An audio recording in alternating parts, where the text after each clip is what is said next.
Very good afternoon to all. In this lecture, we will discuss displacement time graph. तर काल जो graph आपण पाहिला तो कसा होता? तो होता असा. टाइम ॲक्सिस वर टाइम आणि इकडे y ॲक्सिस वर डिस्प्लेसमेंट s किंवा डिस्प्लेसमेंट x. एस लेटर आपण यूज करू शकतो किंवा एक्स फॉर पोझिशन आपण यूज करू शकतो. तर ग्राफ कसा होता? असा. From what is the velocity of object, what is the velocity of particle, what is the velocity of vehicle. ज्या व्हेइकलचा, ज्या बॉडीचा, ज्या पार्टिकलचा ग्राफ असा आहे which is parallel to time axis. या ॲक्सिसला तुम्ही असंही लक्षात ठेवू शकता, parallel to time axis. Time ॲक्सिसला पॅरलल असणारा ग्राफ असल्यानंतर वेलोसिटी किती असते? वेलोसिटी किती असते? 0. वेलोसिटी 0 का असते? कारण काय? स्लोप 0 असतो. स्लोप 0 येतो म्हणूनच वेलोसिटी 0. कारण फ्रॉम एस टी ग्राफ आपल्याला माहित आहे, फ्रॉम एस टी और एक्स टी ग्राफ, या ग्राफचा जर आपण स्लोप फाइंड केला, या ग्राफचा जर आपण स्लोप फाइंड केला तर तो slope m is equal to येतो 0. आणि स्लोप म्हणजेच वेलोसिटी. स्लोप म्हणजेच velocity v is equal to 0. तर या लाईनचा slope with this time axis कसा आहे? 0. जस्ट इमॅजिन ही एक लाईन आहे. आता ही एक्स ॲक्सिस आहे, विसरून जा. एक्स ॲक्सिसवर आपण टाइम घेतला आहे, हे पण विसरून जा. ही वाय ॲक्सिस आहे, हे पण विसरून जा. सिंपल असा विचार करा, ही एक लाईन आहे आणि ही म्हणजे ॲक्सिस म्हणजे ही अशी लाईन आहे. तर या दोन लाईन मध्ये अँगल किती असतो? सर्वांना माहित असेल. ही एक लाईन आहे आणि ही दुसरी लाईन आहे. ही लाईन या लाईनला पॅरलल आहे, किंवा तुम्ही म्हणू शकता ही लाईन याला पॅरलल आहे, काही बिघडणार नाही. तर दोन पॅरलल लाईन मधला अँगल थीटा किती असतो? 0. अँगल 0 असतो म्हणजेच स्लोप आपण याला म्हणू शकतो स्लोप 0. कारण टॅन थीटा हा असतो स्लोप आणि टॅन 0 म्हणजे 0. टॅन 0 ची व्हॅल्यू किती असते? 0. हे आहे बेसिक लॉजिक जे आपण पुढे पण डिस्कस करणार आहोत. तर या ग्राफसाठी, या ग्राफने म्हणजे या लाईनने या टाइम ॲक्सिस सोबत अँगल किती तयार केला आहे? अँगल किती तयार केला आहे? Angle theta is equal to 0. मग आपल्याला माहित आहे tan theta is equal to m is equal to slope, आणि slope is equal to velocity. Slope is equal to velocity. तर एवढं लक्षात ठेवा असंच. स्लोप म्हणजेच अँगल आणि अँगल म्हणजेच टॅन थीटा. त्या अँगलचा टॅन्जंट म्हणजेच theta is equal to m. म्हणजे स्लोप आणि स्लोप म्हणजेच वेलोसिटी. हे असं लक्षात ठेवा. तर या ग्राफचा x आणि t चा ग्राफ जो आहे, या दोन लाईन मधला अँगल 0 आहे, त्यामुळे आपल्याला टॅन 0 ची व्हॅल्यू 0 भेटते. टॅन 0 ची व्हॅल्यू 0 भेटते म्हणजेच स्लोप 0 भेटला, म्हणजेच वेलोसिटी 0 असणार. तर म्हणून याला आपण म्हणत होतो ऑब्जेक्ट इज ॲट रेस्ट. काय म्हणलो आपण याला? Object is at rest. Object काय करत आहे? आराम करत आहे, त्याला कुठल्याही प्रकारची चिंता नाहीये, त्याला कुठल्याही प्रकारचा अभ्यास करायचा नाहीये, त्याला कुठल्याही कॉलेजमध्ये ऍडमिशन घ्यायचं नाहीये, तो आराम करत आहे. The slope of st or slope of xt graph at any given time instantaneous velocity v is equal to dx by dt किंवा ds by dt असंही तुम्ही लिहू शकता. तर हे दोन्ही एकच आहे, नाहीतर तुम्ही असंच पाठ कराल तर मी असं लिहित नाही. v is equal to dx by dt यालाच आपण असं लिहू शकतो, और v is equal to ds by dt. कुठे s लेटर यूज केला असेल, कुठे x लेटर यूज केला असेल तर दोघांचा अर्थ सेम असेल, घाबरून जाण्याचं कारण नसेल. आणि यालाच आपण म्हणत असतो स्लोप.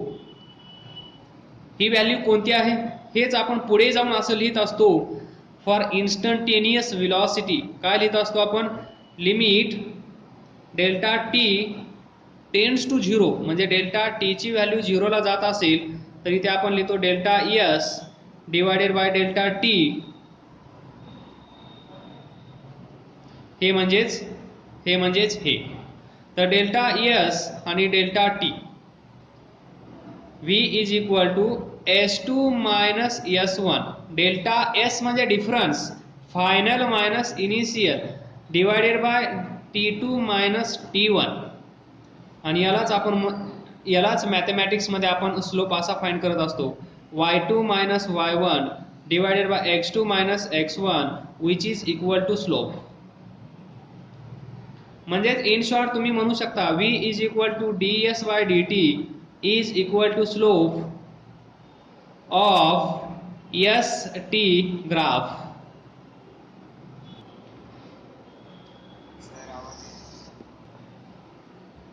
किंवा तुम्ही असंही लिहू शकता, और v is equal to dx by dt is equal to slope.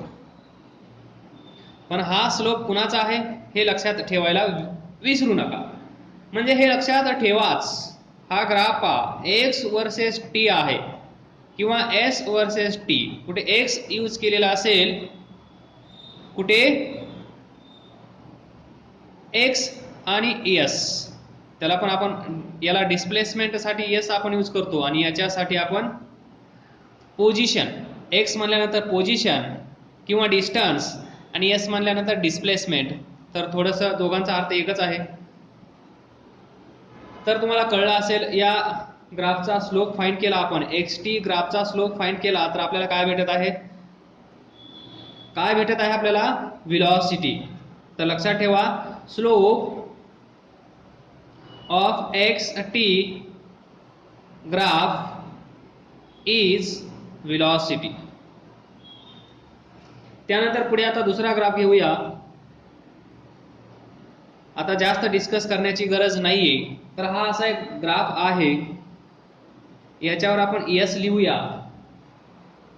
इकडे हा ग्राफ जो आपण इथे असा ग्राफ कन्सिडर केला, हा आता तो ग्राफ असा आहे.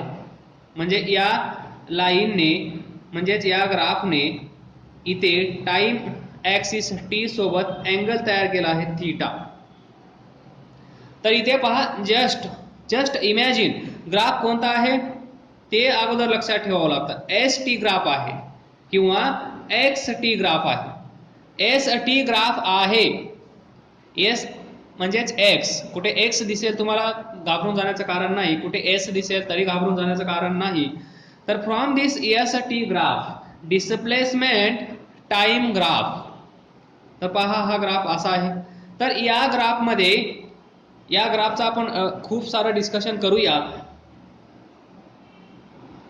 तर इन शॉर्ट, हा डिस्प्लेसमेंट या लाईनचा या लाईन सोबत अँगल थीटा आपण कन्सिडर केला, अँगल थीटा.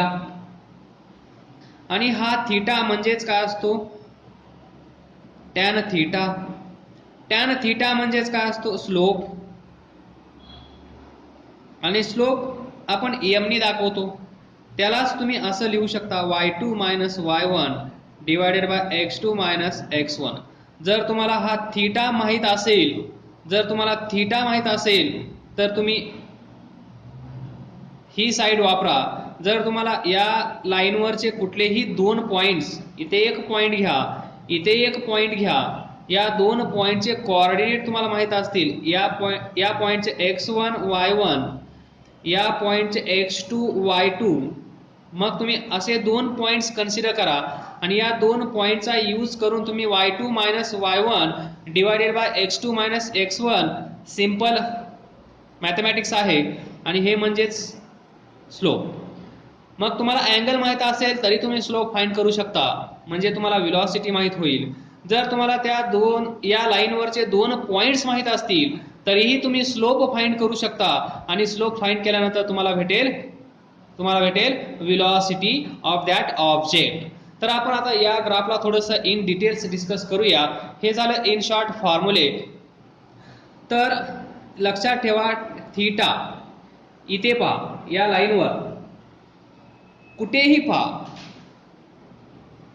इथे पहा, हा अँगल किती आहे, याला θ1 कन्सिडर करा, याला θ2 कन्सिडर करा. या पोझिशनला पहा, इथे एक पॉइंट घ्या, इथे एक पॉइंट घ्या, इथे एक पॉइंट घ्या, इथे एक पॉइंट घ्या, इथे एक पॉइंट घ्या आणि हे चार पहा. इथे θ1, θ2, इथे असेल θ3 हा अँगल, इथे असेल θ4. तर मला सांगा, θ1, θ2, θ3, θ4 हे सेम असतील की डिफरंट असतील? सेम असतील की डिफरंट असतील? तर पहा, इथे आपण असं लिहू शकतो, θ1 is equal to θ2 is equal to θ3 is equal to θ4. Angle same आहे. अँगल सेम आहे याचा अर्थ काय असेल? tan θ1 is equal to tan θ2 is equal to tan θ3 is equal to tan θ4 असं आपण लिहू शकतो. आणि इज इक्वल टू आपण काय लिहू शकतो? tan θ is equal to slope. तर is equal to slope, slope आपण m ने दाखवतो म्हणून इज इक्वल टू m. आणि स्लोप म्हणजेच काय असतं? व्हेलॉसिटी. म्हणजे tan θ1 is equal to tan θ2 is equal to tan θ3 is equal to tan θ4 is equal to slope is equal to m and is equal to velocity v. म्हणजे v is equal to tan θ1 तुम्ही लिहू शकता, v is equal to tan θ1 ह्या comparison नुसार, v is equal to tan θ2 म्हणू शकता, v is equal to tan θ3 म्हणू शकता, v is equal to tan θ4 म्हणू शकता. कुठलाही अँगल तुम्ही घेतला किंवा अजून इथे एक अँगल घेतला तरी काही फरक पडणार नाही, कारण इथे या लाईनवर कुठेही पॉइंट घ्या, ही हॉरिझॉन्टल लाईन ड्रॉ करा, यालाच आपण म्हणत असतो टाइम ॲक्सिस. म्हणजे हे अँगल सेम आहेत, तर व्हेलॉसिटी काय असली पाहिजे? Velocity at any time, velocity at any time, velocity at any point.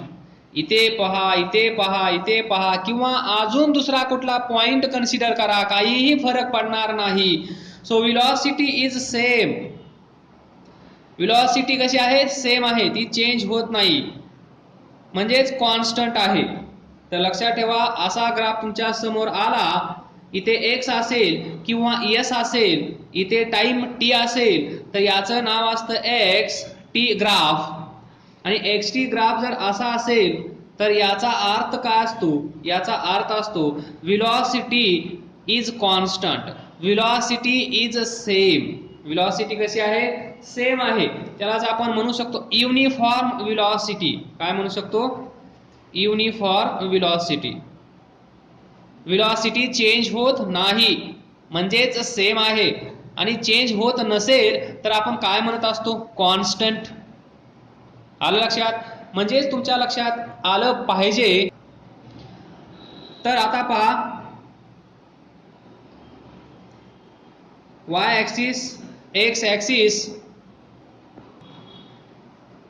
तर पहा, आता इथे छोटासा प्रॉब्लेम मी घेतो.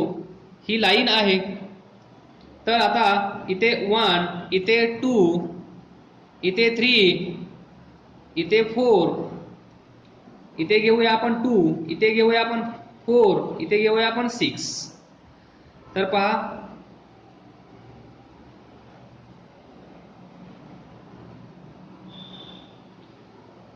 थोडंसं हे मॅच होत नाहीये.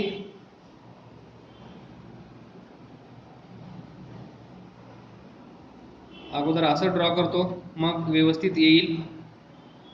तर पहा 0 second, 1 second, 2 second, 3 second and 4 second इकडे असेल टाइम टी. इकडे 2 मीटर, 4 मीटर, 6 मीटर आणि 8 मीटर. तर हा आहे टाइम, हा आहे एक्स, म्हणजे हा ग्राफ कोणता आहे, एक्स टी ग्राफ आहे. ग्राफ ओळखायला शिका. ग्राफ ओळखायची गरज नाही, कारण त्यांनी इथे लिहिलेलं असतं या वाय ॲक्सिस वर काय आहे, एक्स ॲक्सिस वर काय आहे. तर हा ग्राफ झाला एक्स टी ग्राफ. आता या ग्राफ मध्ये आताच आपण लर्न काय केलं, व्हेलॉसिटी कशी असते, कॉन्स्टंट. कशी आहे, कॉन्स्टंट. ती चेंज होत नाही, म्हणजेच ती आहे युनिफॉर्म व्हेलॉसिटी. बरोबर, v is equal to constant. मग व्हेलॉसिटी आपण आता डायरेक्ट याची फाइंड करू, कॉन्स्टंट येते का ते पाहूया. तर हा एक पॉइंट तुम्ही कन्सिडर करा. बरोबर, त्यानंतर हा एक पॉइंट तुम्ही कन्सिडर करा, याला तुम्ही ए म्हणा, याला तुम्ही बी म्हणा, आणि मला सांगा ए चे कोऑर्डिनेट्स. ए चे कोऑर्डिनेट सांगा. ए चा एक्स कोऑर्डिनेट काय आहे 1, ए चा वाय कोऑर्डिनेट काय आहे 2, बी चा एक्स कोऑर्डिनेट काय आहे 3, बी चा वाय कोऑर्डिनेट काय आहे 6, बी चा वाय कोऑर्डिनेट 6. तर ए बी या लाईनवरचे कुठलेही 2 पॉइंट तुम्ही कन्सिडर करा. या लाईनवरचे कुठलेही 2 पॉइंट तुम्ही कन्सिडर करा. कशासाठी, टू फाइंड व्हेलॉसिटी. हा ग्राफ ज्या व्हेइकलचा असेल त्या व्हेइकलची स्पीड, त्या व्हेइकलची व्हेलॉसिटी किती आहे ते आपण फाइंड करणार. तर हा एक छोटासा प्रॉब्लेम आहे, नॉर्मल प्रॉब्लेम, बेसिक प्रॉब्लेम. तर लक्षात ठेवा, आपल्याला माहित आहे from x T graph to find velocity, to find velocity, that is speed with direction. velocity म्हणजे speed with direction. to find velocity from x t graph. He line खूप महत्वाची आहे. असे भरपूर सारे ग्राफ्स आपल्या समोर येणार आहेत. तर ग्राफ हाच असणं गरजेचं आहे, x T graph. Velocity find करण्यासाठी आपण काय करतो, find slope. To find velocity म्हणजे speed with direction from x T graph. We know that, आपल्याला माहित आहे, जर आपण या ग्राफचा स्लोप फाइंड केला तर पहा, स्लोप फाइंड करण्याच्या 2 मेथड आहेत. Slope is equal to m is equal to tan theta is equal to y2 minus y1 divided by x2 minus x1. Angle दिला असेल तर तुम्ही हे यूज करा, आणि पॉइंट्स दिले असतील तर तुम्ही हे यूज करा. So m is equal to y2 minus y1 divided by x2 minus x1. तर आता पहा, y2 मायनस y1 हा इनिशियल पॉइंट आहे. सो याला x1 म्हणा, y1 म्हणा, याला x2 म्हणा, y2 म्हणा. तर y2 6 आहे, y1 2 आहे. So 6 minus 2 divided by x2 किती आहे, x2 आहे 3 minus 1. So 3 minus 1 is equal to 4 divided by 2. So m is equal to 2. Slope किती आला 2. मग स्लोप 2 आला तर व्हेलॉसिटी काय असेल, v इज इक्वल टू 2. आता इकडचं युनिट आपण कन्सिडर करू x मीटरमध्ये आणि t सेकंदामध्ये. तर युनिट काय येईल, मीटर पर सेकंद. कारण पहा इथे पहा 6 काय आहे, 6 मीटर आहे. इथे पहा 6 काय आहे, 6 मीटर आहे. 2 काय आहे, 2 मीटर आहे. 3 काय आहे, 3 सेकंद. 1 काय आहे, 1 second. So 6 metre minus 2 metre we get 4 metre. 3 second minus 1 second we get 2 second. So हे किती येईल, 2 metre per second. 2 metre per second which is velocity, आणि याला आपण म्हणतो व्हेलॉसिटी. तर याची व्हेलॉसिटी किती भेटली आपल्याला, 2 मीटर पर सेकंद. तुम्ही अशाच प्रकारे कुठलेही पॉइंट घ्या, काही फरक पडणार नाही. आता हा पॉइंट तुम्ही घ्या, तुम्ही याला हा बी कन्सिडर केला होता, आता तुम्ही याला बी कन्सिडर करा. तर याचे कोऑर्डिनेट काय असतील? 2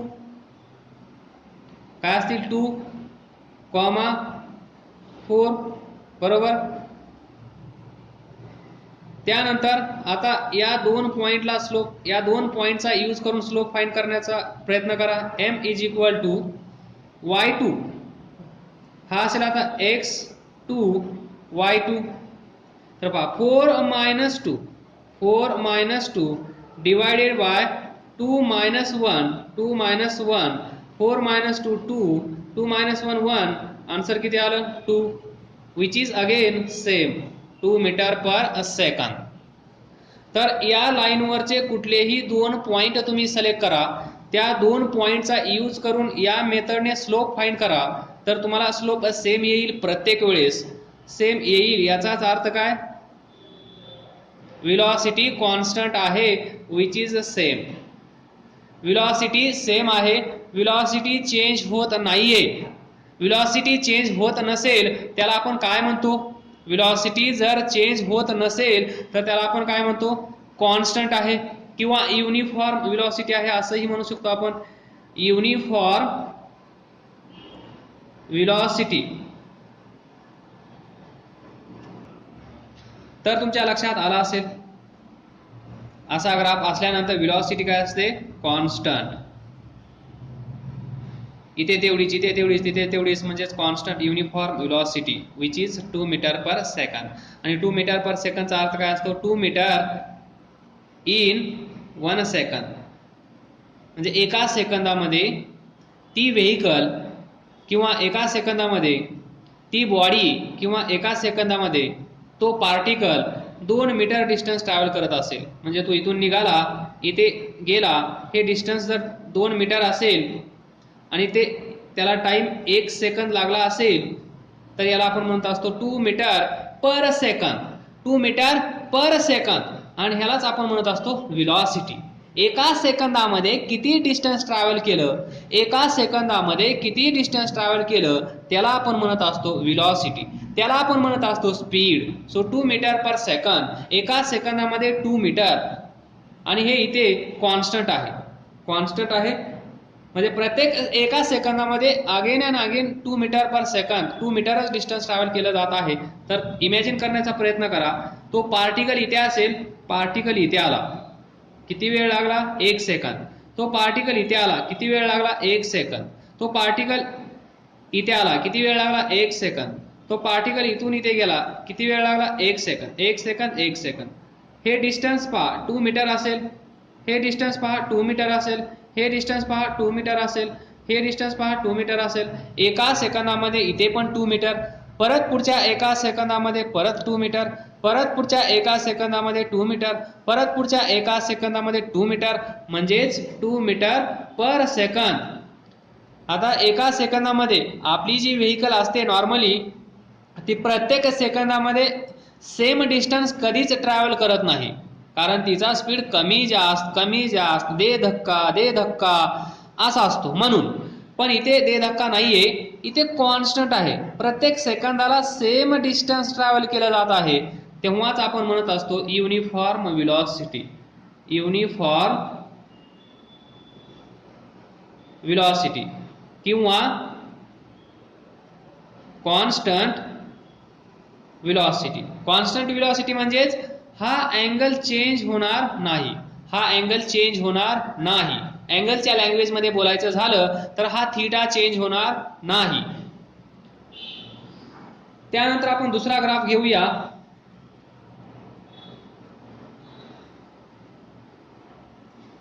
तर आता या ऍक्सिस वर काय असेल हे सांगायची गरज नाही, या ऍक्सिस वर काय असेल हे सांगायची गरज नाही. तर पहा, आता आपण असा ग्राफ घेऊया. आता हा ग्राफ तर सरळ नाहीये, हा ग्राफ स्ट्रेट नाहीये. मग सर कसा फाइंड करायचा, कसा फाइंड करायचा याचा स्लोप? तर एवढं काही अवघड नाहीये, टेन्शन घेण्याचं कारणच नाहीये, आपल्याकडे भरपूर सारे ऑप्शन्स अवेलेबल आहेत. तर पहा, आता इथे काय असेल? व्हेलॉसिटी वाढत असेल, व्हेलॉसिटी कॉन्स्टंट असेल, व्हेलॉसिटी डिक्रीज होत असेल. हे कसं फाइंड करायचं जर असा ग्राफ तुमच्या समोर आला तर? तर या ग्राफवर जसं आपण या ग्राफवर इथे एक पॉइंट घेतला आणि इथे एक पॉइंट घेतला, तर सेम लॉजिक इथे पण यूज करायचं. इथे एक पॉइंट घ्या, त्यानंतर इथे एक पॉइंट घ्या. तर पहा, या पॉइंट मधून जाणारी टँजंट ड्रॉ करा. दिस टँजंट ही लाईन या लाईन सोबत अँगल किती तयार करत आहे, तर म्हणा θ1. आलं लक्षात? काय केलं मी, या कर्ववर, याला आपण म्हणतो कर्व. आता स्ट्रेट लाईन नाहीये, आता कर्व आहे. तर या कर्वचा अर्थ काय पहा. हा कर्व आपल्याला ST ग्राफ मधून काय सांगत आहे, तर हा सांगत आहे इथे एक पॉइंट घ्या, या पॉइंट मधून जाणारी अशी टँजंट ड्रॉ करा. टँजंट ड्रॉ केल्यानंतर ही एक स्ट्रेट लाईन तुम्हाला भेटेल आणि या लाईनने या लाईन सोबत तयार केलेला अँगल θ1 असेल. तर पुढे पहा, आता हा पॉइंट कन्सिडर करा. इथे A म्हणा, इथे B म्हणा. तर याच्यातून जाणारी टँजंट ड्रॉ करा. आता ती टँजंट अशी असेल. या कर्वला टँजंट काढता येते ना तुम्हाला, हा सर्कल आणि ही टँजंट, त्याला तुम्ही स्पर्शिका असं म्हणत असाल. सर्कल मध्ये पाहिलं असेल, स्पर्शिका असं काहीतरी म्हणतात मराठीमध्ये. याला टच करून जाते. तसंच हा एक कर्व आहे. तर ही जी लाईन आहे, आता या लाईनने या लाईन सोबत किती अँगल केला ते पहा. तर आपण θ2 म्हणू. मग मला आता सांगा कोणता अँगल जास्त आहे आणि कोणता कमी आहे. इथे θ1 is less than θ2. θ1 is less than θ2 आहे की नाही. मग आपल्याला माहित आहे, जर अँगल माहित असेल तर आपण स्लोप कसा फाइंड करतो. Slope is equal to m is equal to tan θ. मग हेच लॉजिक इथे वापरा. आणि is equal to velocity. Velocity find करायची असेल तर अँगल माहित असणं गरजेचं आहे. अँगल माहित असेल तर आपण टॅन ऑफ अँगल फाइंड करू शकतो. आणि यालाच आपण म्हणत असतो टॅन म्हणजेच टँजंट. हा जो टॅन आहे ना, तोच म्हणजे टँजंट. टॅन म्हणजेच tangent. So tangent of this angle is equal to velocity.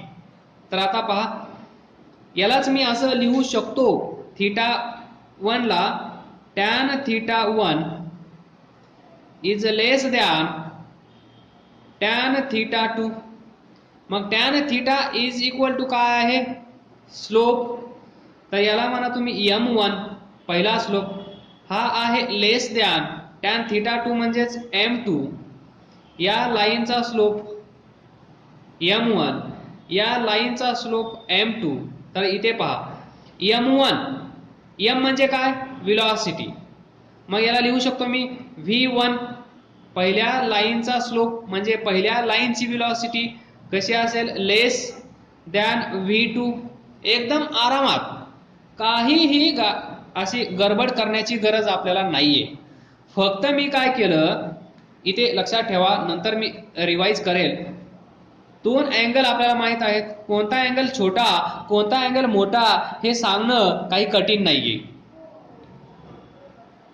मग θ आपल्याला माहित आहे. θला आपण असं लिहू शकतो, tan θ is equal to slope असतो आणि स्लोप म्हणजेच व्हेलॉसिटी असते. सो टॅन θ1 का, तर फर्स्ट लाईन. 1 म्हणजे फर्स्ट लाईन आणि 2 म्हणजे सेकंड लाईन.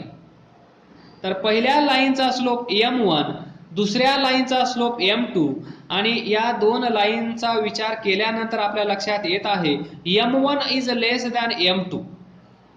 म्हणजे या लाईनचा अँगल कमी आहे. अँगल कमी आहे म्हणजे स्लोप कमी आहे. स्लोप कमी आहे म्हणजे व्हेलॉसिटी कमी असणार. θ1 कमी आहे म्हणजे टॅन θ1 कमी असणार. टॅन θ1 म्हणजेच m1, m1 म्हणजेच v1. आणि तसंच या साईडला θ2 म्हणजेच स्लोप, त्यालाच आपण टॅन θ2 लिहू शकतो. तर इथे लक्ष द्या, m2 is greater than m1. मग मी ब्रॅकेटमध्ये असं लिहू शकतो का, slope is increasing. Slope increase होत आहे असं म्हणू शकतो का मी? तर पहा, स्लोप इन्क्रीज होत आहे. M2 पहिल्यापेक्षा M2 कसा आहे? M1 पेक्षा M2 ग्रेटर आहे. M2 ग्रेटर आहे म्हणजे मी इथं असं लिहू शकतो का? Slope is increasing. मग इथे स्लोप इन्क्रीज होत असेल तर इथे लिहू शकतो का? Velocity is increasing. Velocity is increasing. Velocity is increasing. आलं लक्षात? पहा, स्लोप इन्क्रीज झाला तरच व्हेलॉसिटी इन्क्रीज होईल. From x T graph. हे खूप महत्वाचं आहे. कुठेही हे अप्लाय करता येणार नाही तुम्हाला. हे फक्त तुम्हाला त्याच ग्राफमध्ये अप्लाय करता येईल जिथे वाय ऍक्सिस वर डिस्प्लेसमेंट असेल, डिस्प्लेसमेंट एस किंवा पोझिशन एक्स, आणि टाइम ऍक्सिस वर म्हणजे along X axis there should be a time T. म्हणजे इथे टाइम असला पाहिजे, इथे डिस्प्लेसमेंट असलं पाहिजे, तेव्हाच हे डिस्कशन आपल्याला तिथे अप्लाय करता येईल. तर तुमच्या लक्षात आलं असेल, असा ग्राफ असल्यानंतर काय होतं? व्हेलॉसिटी इन्क्रीज होत आहे. व्हेलॉसिटी इन्क्रीज होत आहे. आता व्हेलॉसिटी कशी इन्क्रीज होत आहे हे मी तुम्हाला व्हिज्युअलाइज करण्याचा प्रयत्न करतो. तर पहा,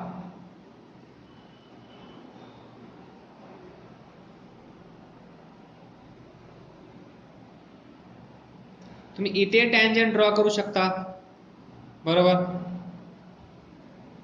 त्यानंतर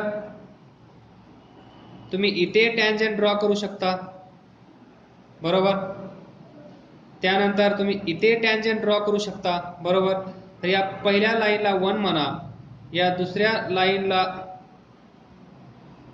2 म्हणा, आणि या लाईनला 3 म्हणा. तर हा अँगल θ1, हा अँगल θ2, हा अँगल θ3. तर पहा, θ1 पेक्षा θ2 मोठा आहे, θ2 पेक्षा θ3 मोठा आहे, म्हणजेच tan θ1 पेक्षा tan θ2 मोठा असेल, tan θ2 पेक्षा tan θ3 मोठा असेल, अँड सो ऑन. परत दुसरा फील घ्या. इथे लिहा 0 1 2 3